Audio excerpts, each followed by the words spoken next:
Here in Cortland, New York, we are no strangers to snow and snow days. However, not many people know the process in deciding to have a snow day. We at the CHS Voice went and found out what it takes to have a day off. Why do other places get more snow days than Cortland? Depends on the weather pattern. I mean, I've learned this in my last 5 years living in central New York.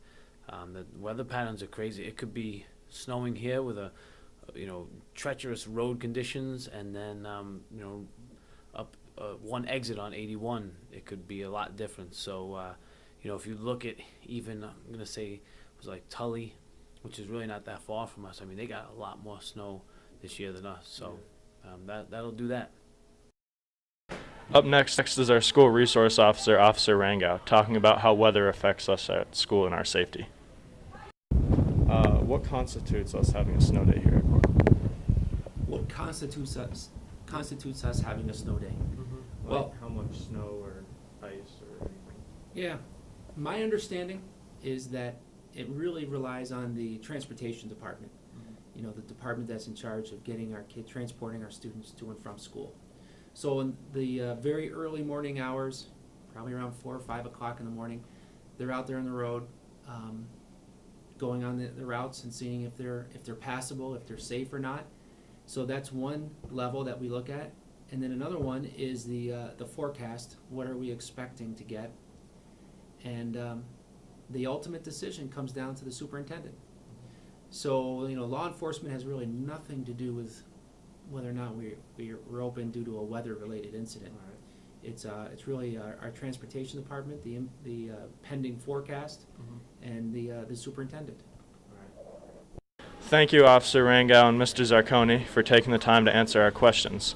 Up next is Superintendent Hoos, who gives the final decision on whether we have a snow day. What constitutes us at Cortland having a snow day? Well, snow day is kind of a misnomer. They're actually emergency closure days. We can have them for anything. We had one a few years ago because of the flooding we had down at the bottom of Valley View Drive. I've had them for broken pipes. Oh, wow.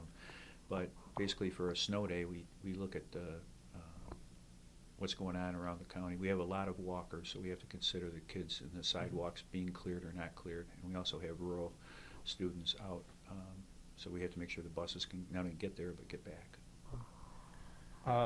How come other places get more allotted snow days than Cortland?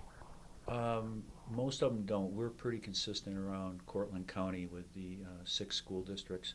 We actually work on the calendars together. This particularly, a lot of it has to do when Labor Day and the end of Regents Week falls and how compressed that schedule is. For instance, next year we're actually going to have 6 snow days instead of 4. Oh,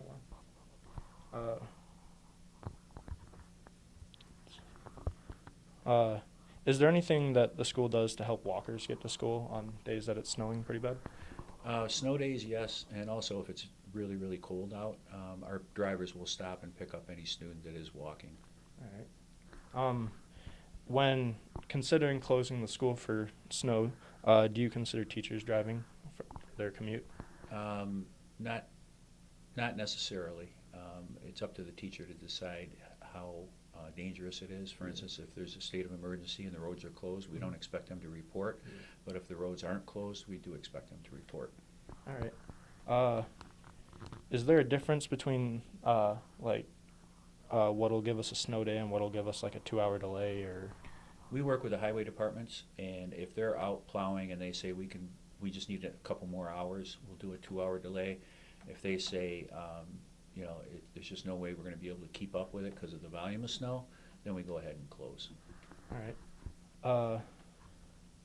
Are there other weather conditions besides like flooding or stuff that would give us like a day off? Really, really high winds because we have a lot of trees in the city and branches, and again with the walkers. Yeah. And extremely cold temperatures. Usually, if it's 25 below or colder with a wind chill, then we will close. All right.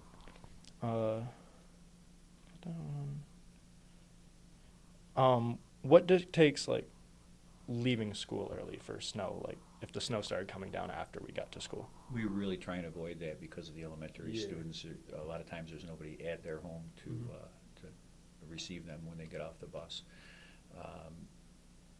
If, again, it was getting to the point where it was dangerous to be on the roads and we knew it was going to get worse, then we would probably close early.